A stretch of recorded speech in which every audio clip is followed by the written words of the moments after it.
The earth is not hours. ये chapter coffee अन्नन, जो उस समय यूनाइटेड नेशंस यूनो के सेक्रेटरी जनरल थे, के भाषण से लिया गया है। यह भाषण उन्होंने साल 2000 में मिलेनियम समिट में दिया था।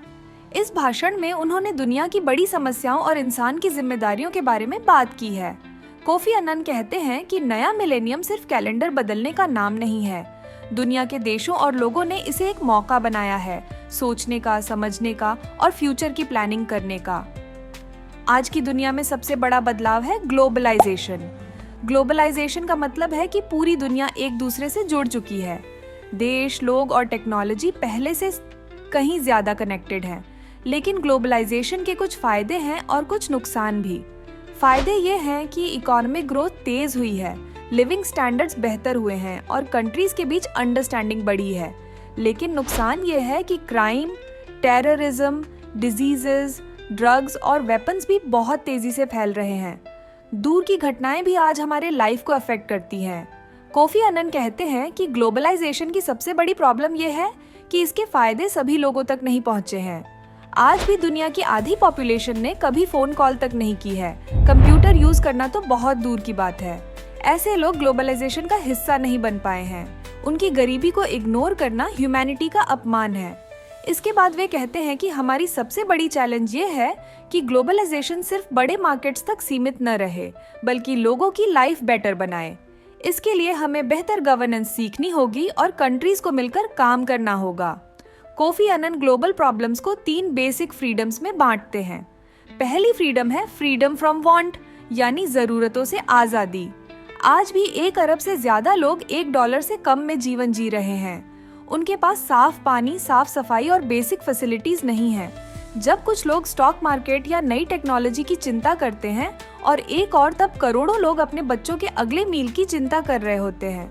ऐसी हालत में इक्वालिटी और फ्रीडम की बात करना मुश्किल है। दूसरी फ्रीडम है फ्रीडम फ्रॉम फियर, यानी डर से आजादी। देशों के बीच वॉर्स कम हुई हैं, लेकिन देशों के अंदर होने वाले कॉन्फ्लिक्ट्स ने लाखों लोगों की जान ली है और बहुत से लोगों को होमलेस बना दिया है। वेपन्स ऑफ मास डिस्ट्रक्शन आज भी दुनिया के लिए खतरा बने हुए हैं। कोफी अन्नन कहते हैं कि कॉन्फ्लिक्ट रोकने का सबसे अच्छा तरीका है फेयर गवर्नमेंट, यानी निष्पक्ष सरकार, इक्वल राइट्स, माइनॉरिटी राइट्स, यानी वे अधिकार जो किसी समाज के छोटे या कमजोर समूहों दिए जाते हैं, और इकोनॉमिक डेवलपमेंट मतलब आर्थिक विकास। तीसरी और सबसे इम्पोर्टेंट फ्रीडम है फ्यूचर जनरेशंस की फ्रीडम, यानी आने वाली पीढ़ियों को इस धरती पर जीने का हक। पहले के लोग सोच भी नहीं सकते थे कि धरती खुद खतरे में आ जाएगी। आज इंसान कुदरत को जरूरत से ज्यादा एक्सप्लॉइट कर रहा है, उसका शोषण कर रहा है। जंगल, वाइल्ड लाइफ, समुद्र और कुदरती साधन खत्म होते जा रहे हैं। कोफी अन्नन कहते हैं कि हम अपने आज के आराम के लिए अपने बच्चों का भविष्य खराब कर रहे हैं। इसलिए हमें स्टीवर्डशिप अपनानी होगी, मतलब अर्थ के केयर टेकर बनना होगा। हमें पोल्यूशन कम करना होगा, रिसोर्सेज का सही इस्तेमाल करना होगा और एनवायरनमेंट फ्रेंडली प्रैक्टिसेस अपनानी होंगी। अंत में वे एक अफ्रीकन कहावत बताते हैं, the earth is not ours, it is a treasure we hold in trust for our descendants. मतलब ये धरती हमारी नहीं है, यह हमें आने वाली पीढ़ियों के लिए संभाल कर रखनी है।